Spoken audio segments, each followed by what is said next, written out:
Okay, for the next presentation, we will have an action plan presentation from Mr. Berdan Rene Daniel and Miss Holganza Alyssa Mari and Miss Senires Denise Erika.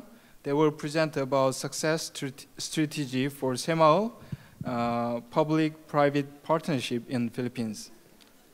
Please welcome with a big round of applause.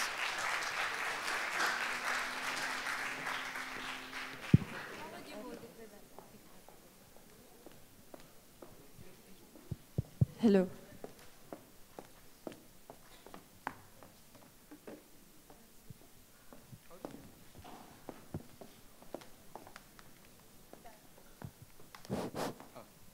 Hello. Hello. 여러분 안녕하십니까? 저는 알리입니다. Daniel입니다. Denise입니다. Together we're presenting SEMAO Success Strategy Public-Private Partnerships. 잘 부탁드립니다. So the purpose of us being here in front of you is to sell our vision of our action plan. Our action plan's purpose is actually to create sustainable means for income for the communities in the Philippines through tourism in partnership with the private sector. The Philippines is located in the center of Southeast Asia. And what foreigners know about the Filipinos is actually their people. We're happy, we always smile, and we have a good sense of hospitality where we welcome foreigners in our country. Most foreigners, when they go there, they don't know that yet. But when they leave the country, it's the last thing that they would always remember. Also, the value of their money is very high. When you exchange foreign currency to the local currency, they would have more money to spend, making things very cheap: food, transportation, and even lodging. That's why when I meet foreigners here in Korea, Koreans and Westerners, they say, "Oh, Dan, I'm going to the Philippines this summer." And I'm saying, "Why?" "Because I'm going to travel to your famous beaches, Boracay, Palawan, La Union." And some of them also go there to live and to study for like 4 to 5 years. They go to Cebu, Davao, and Manila. So, other than the cities that Dan has mentioned, there are also other areas in the Philippines that has a great tourism potential.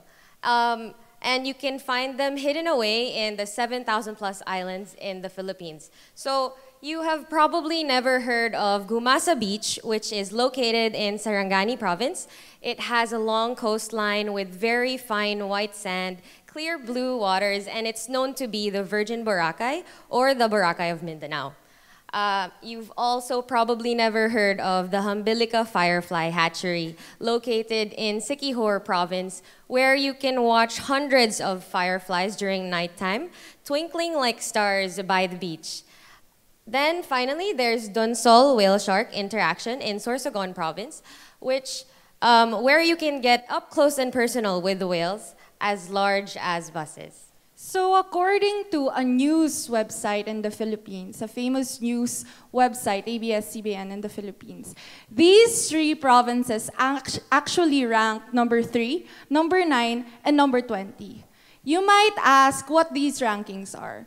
These rankings are actually the top 20 poorest provinces in the Philippines. So as Ali mentioned a while ago, there are a lot of natural resources in these provinces. But there's a mismatch between the natural resources and the economic situation of the communities in the area. And the problem that we face is similar with other developing countries, where we want to show you an initial diagram of how you would understand the problem based on images. So first we have the natural resources, and then establishments are made, let's say resorts, restaurants, and then these are owned by the local rich people who are already living in the area. They could be famous senators, they could be already people who had money way before the current situation. And they're the ones who benefit from the income coming from the tourists. And then eventually, they hire the local people to serve as, they would get minimum wage, maintenance, small-time jobs that they would just to live by. Having that mindset of being an employee gives them less income compared to what the big investors really are having. So we want to change that. We want to change the problem into an ideal model, which is instead of the businessman or the local politician owning and managing and getting most of what they could in the infrastructure, you want the local community to benefit from it. And then at the same time, they would reinvest the money in the infrastructure so that there would be sustainability. Also, we want the support of the public sector, the private sector, or the business sector, that they would invest and give money to the current establishments. And you might ask, you're crazy, Dan. You know, it's impossible. It's actually very ideal and very utopic. And our action plan is to tell you how it can be possible. So our team has created a framework that is made up of 3 strategies. You can find the detailed framework in the booklet that the PSPS Administration Office has given us. It's on page 160 onwards. So the first strategy is mindset change, which is the very foundation of any community development program. The second strategy is asset-based community tourism, and the third strategy is community development through private partnerships. We'll be talking more in detail about these in the next slides. Okay, so the first one is strategy 1, which is mindset change through Seymalundong. So who are the actors for this? So we have the local community, Team Seymal, we have the local government, because we can never get rid of the local government's participation, and the business sector or the private sector. So the 3, the local government, the communities, and the private sector will be educated on the Seymal spirits and the Seymal strategies and know-hows, so that the communities would have a change of mind. As Dan said, they settled for being just employees, but they could be the ones managing their own business. So we are also going to have capacity building and skills training. With the support of the local government, we would tap into the Technical Education and Skills Development Authority of the Philippines for the skills training that they need. And we'll also tap to the Department of Tourism and Department of Environment and Natural Resources, because the tourism in the Philippines is more of the environment. So we have to also educate the Filipinos and the communities there on how to take care of the environment while maximizing the natural resources that they have. With that vision in mind, we go to strategy number 2, where this whole slide is inspired by our skills and techniques class with Professor Limisuk, where you want to focus instead of just focusing on the assets that we have, we want to pull them together to create a good tourism for the particular area.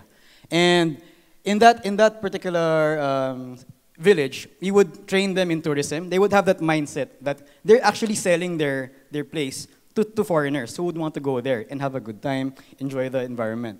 They would have that widened perspective of knowing the possibilities of what they could also venture on. Because sometimes in tourism in the Philippines, it's seasonal.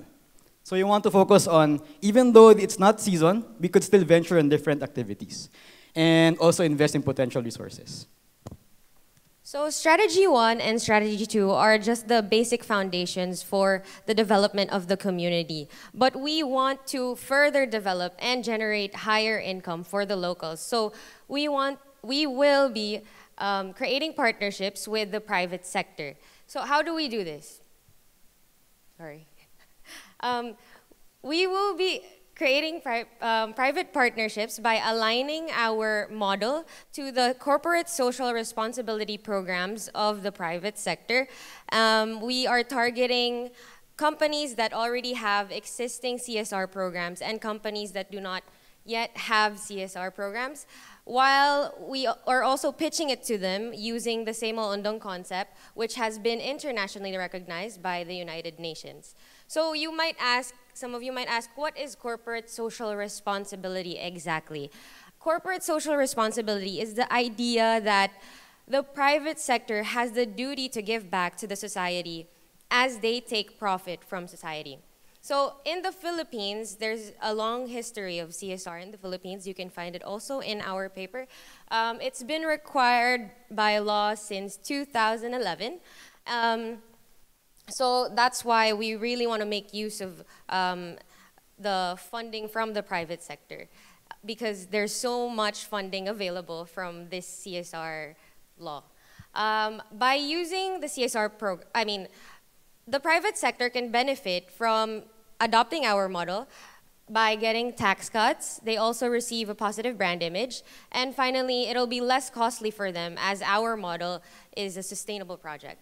So Philippine Business for Social Progress and Bishops Businessmen's Conference for Human Development are just two organizations that organize and implement CSR activities for the business sector in the Philippines. So for example, PBSP has over 200 member companies that are medium to large enterprises, and they invest, these large and medium enterprises give their money to PBSP to create development programs.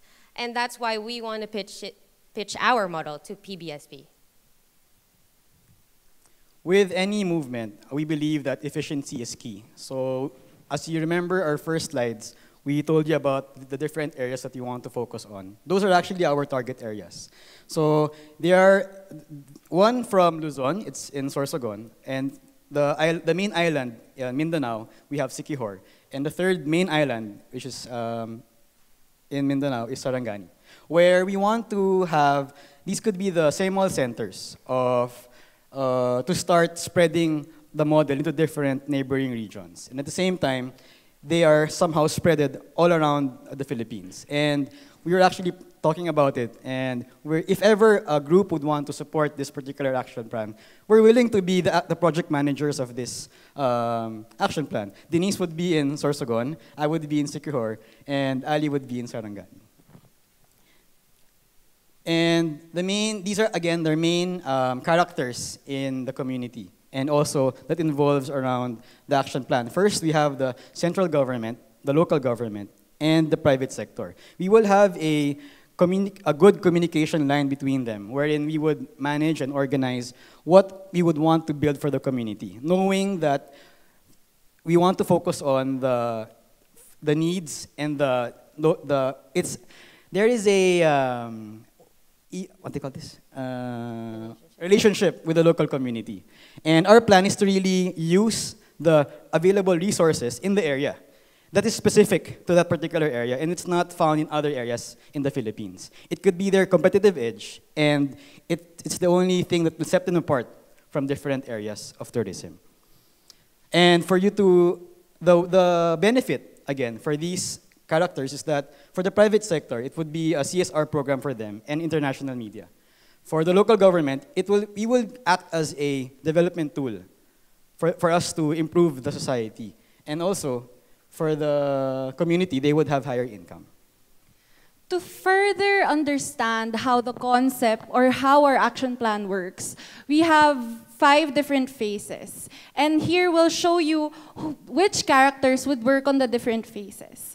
So for phase 1, it's Team SEMAL. It's us and our advisor, where we would do a situational analysis of the target areas. We would also have a feel of how the government works there, the politics and everything like that. After that, after much research, we'll go on to phase 2. Phase 2, which is a government pitch. We have to pitch to the government of each of the provinces that we identified and to tell them what our plan is, what our model is. And since the demographics in each of the target areas are different, budgetary requirements are also different for each of them. So thorough research or phase 1 is really needed. So once we get the support of the local government, we move on to phase 3, which is village mobilization. This is where we would get the community's participation. We would have training for both local government and for the communities on SEMAL education and embedding the spirits of diligence, self-help, cooperation, sharing, creativity, and service. To build that potential, to strengthen that feasible potential, which we can then move to phase 4 and phase 5, which is including or involving the business sector. So once we pitch into the business sector and we get their support, that's where we will integrate them into the whole model. So that's how it works. The end goal or the long-term plan is to have a sustainable relationship between the 3. So as you can see, they're working together, where Team Seymal will eventually turn over all of the responsibilities and all of the communications to the three actors, which is the local government, the private sector, and the communities. Now, with us just being there as consulting bodies or monitoring what is happening, in hopes that the spirits of Seymalundong is in the middle of the project. So just to sum up, this is our project flow. From the first year, we will have phase 1 and phase 2, which is research and local government pitch. From the second year, we will have phase 3, which is village mobilization until the third year. And then from the third year, we have phase 4, which is the business sector pitch. And from the fourth and fifth year, we will have business sector integration, which is phase 5. So where do the strategies come into? Strategy 1 comes into phase 2 to phase 5, which is mindset change. As you all know, mindset change doesn't happen overnight. So that is why it's necessary for strategy 1 to be there throughout the whole process. We want to empower the locals by developing their skills and embedding in them the Seymal spirit. And also, for cohesion and unity, we also want to spread the Seymal spirit to the local governments and the private sector. So finally, also strategy 2 is asset-based community tourism, which comes into phase 3 to phase 5, which is where we identify the strengths and potential of the community.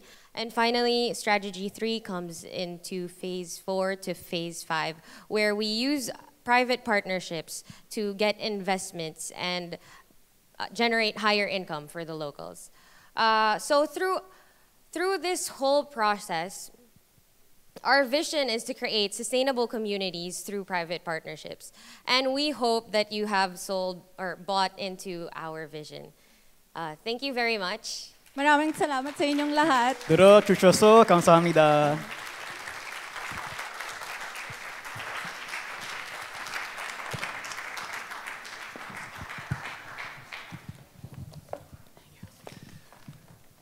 Thank you very much for the presentation.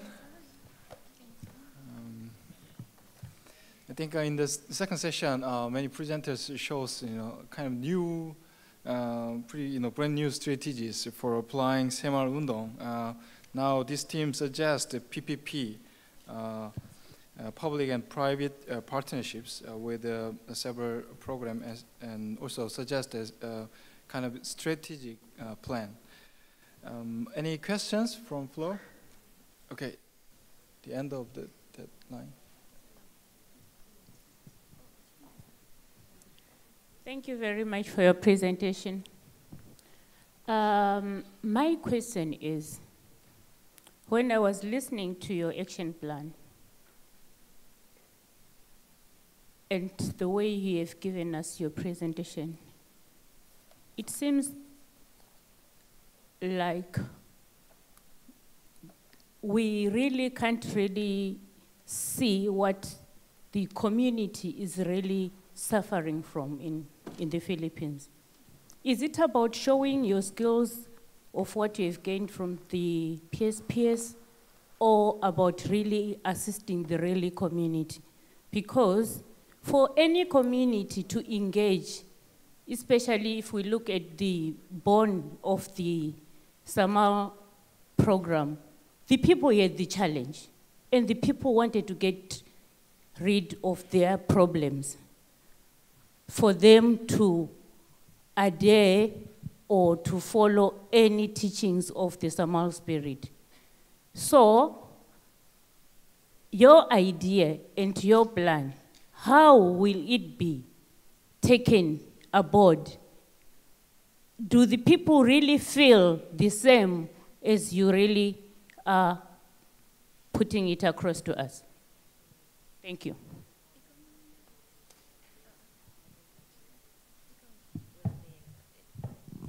So if you notice, our presentation is broad, but we focus on tourism because we know that each region in the Philippines have their own problems, and we want to have, our main goal is to increase their income through tourism. with the support of the private sector. So each region is very varied compared to the other region, and we want to improve their lives as a whole. And as I mentioned a while ago, the 3 target areas that we were focusing on are part of the top 20 poorest provinces in the Philippines. So they do have a problem. Now you're asking if they're from what I understand, you're asking if they really know that they have a problem. So we know that they have a problem, and we want them to know that they also have a problem so we can solve that problem together. Do you get, am I being clear with what I'm saying? I think the other question was, would they accept this model? Is that right? Okay, so actually in our paper, we have written there that the Philippines has a communal spirit called bayanihan, and it's very similar to Same-All spirit. So we think that by kind of combining Same-All spirit and our own communal spirit called bayanihan, then they will be able to accept the Same-All model. Okay, we will accept only 2 more questions here.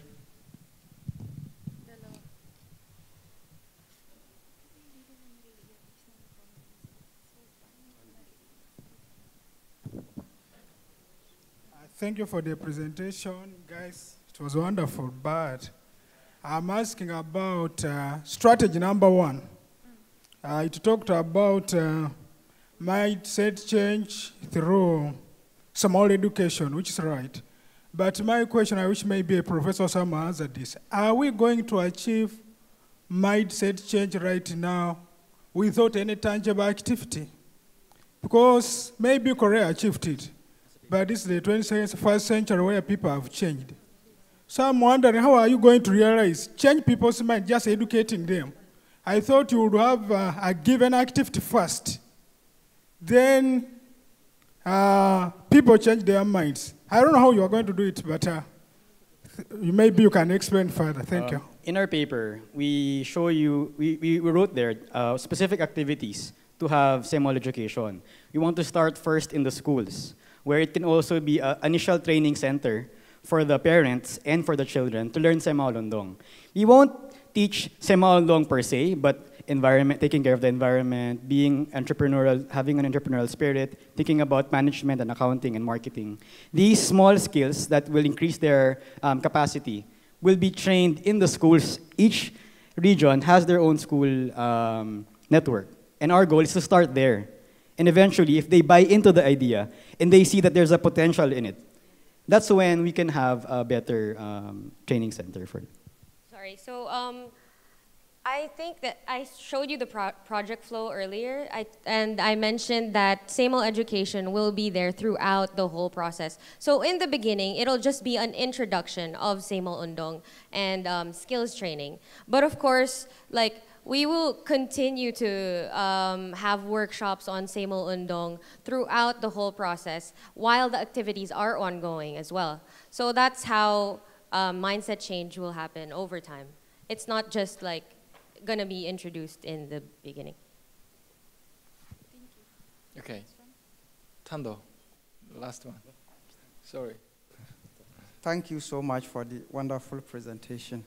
I simply want to know, the success of your project hinges on an interplay between the private sector, government, and the local community. What specific actions are you initiating to draw synergies from these players to ensure the success of the project? Specific actions you are to draw this together. Thank you. The main part in our phases is we have pitches. We have 2 main pitches, meaning we want to sell the area. The first one is with the government, which is we will tell them about our idea, our goal 5 years from now. This is what your region can become. And once they gave us their authority to do so, we start building in the small scale with the communities, having maybe 1-star resorts, cheap restaurants that are just funded, locally funded by the people, and then we will use that as our basis to pitch again to the private sector. And then they will see, oh, these communities are doing work right now. And we have funds for our corporate social responsibility. We can use our funds there to have marketing at the same time, improve their society. So if we get the approval of the local government and then we mobilize the community, that's when we can incentivize or attract government, the business sector to also invest and increase the tourism that we have already funded there. As you can see also in our paper, we plan to have the corporations or the private sector, we also want to educate them on the Sibalundong and then to see what we're, as Dan said, what we're already doing in the community for them to be enticed to go inside. Because the corporate social responsibility now in the Philippines are just one-off projects like tree planting or just feeding for one day or cleaning for one day. So we want them to see that there are sustainable projects out there that we can do so that the money that they use for their CSR, which is required by law in the Philippines, to a better or to uplift more lives and for sustainability. So they could just focus on that instead of doing so many things without that much impact. Did we answer the question?